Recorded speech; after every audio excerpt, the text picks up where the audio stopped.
Welcome back. While we are heading into the season of giving, this morning we are talking with the folks over at Ochsner Medical Center about the gift of life. I am talking about organ donation. Joining us now is Dr. Emily Bugeaud. She is a transplant surgeon about the common misconceptions surrounding organ donation. Dr. Emily, thank you for joining us this morning. And as many people watching hopefully know, organ donation is truly a life saving gift, yet some people are still hesitant about it. So we want to debunk some of those common myths. Are you ready?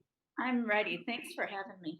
Thanks so much for joining us this morning. Let's take a look at the first one right here, one that many people think about. It says right here, if they see I'm a donor at the hospital, they won't try to save my life. We know that is a myth. Tell us what the fact is.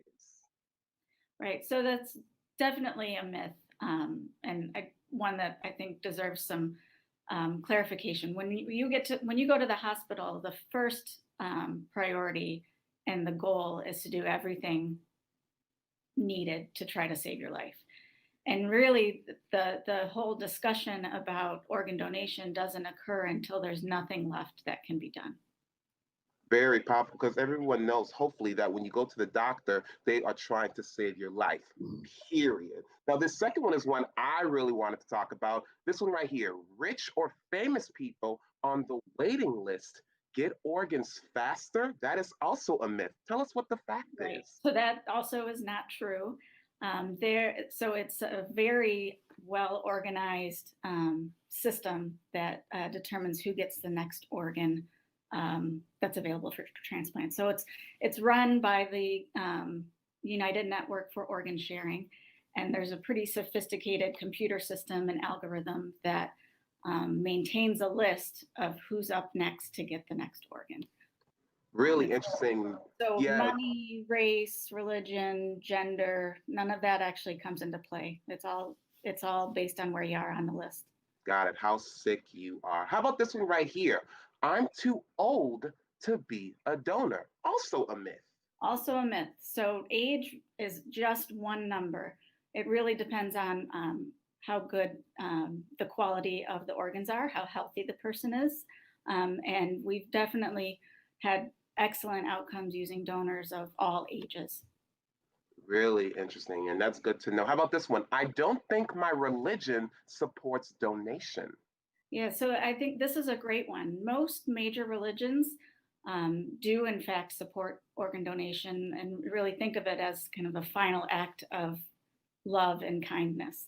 And if you do have concerns or questions about whether your religion does support it, then it's definitely a conversation to have with your clergy, your church leader, whomever.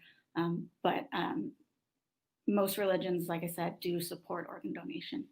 Very good to know. And Dr. Emily, the last one I have for you here, my family will have to pay for a donation. Also a myth.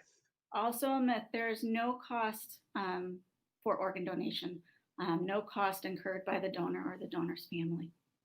That is good to know there. Now, I know some people are donating kidneys and livers to family members and sometimes strangers. Those are living donations. There's really two types of living donations, meaning you do not have to be dead in order to give a part of this organ. Tell me a little bit about those living organ Right. donations.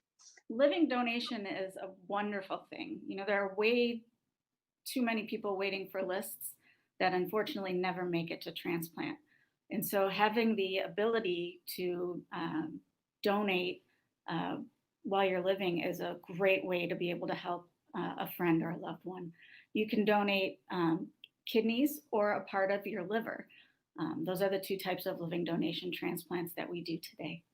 Because you can live with one kidney, Right. and you can also function with part of your liver. So Right. really important to note that you can still be alive and still give organ donations. Right. Now, the big question, of course, is how do we become organ donors? Because I am an organ donor. It's on my license. Is that the only way to become an organ donor?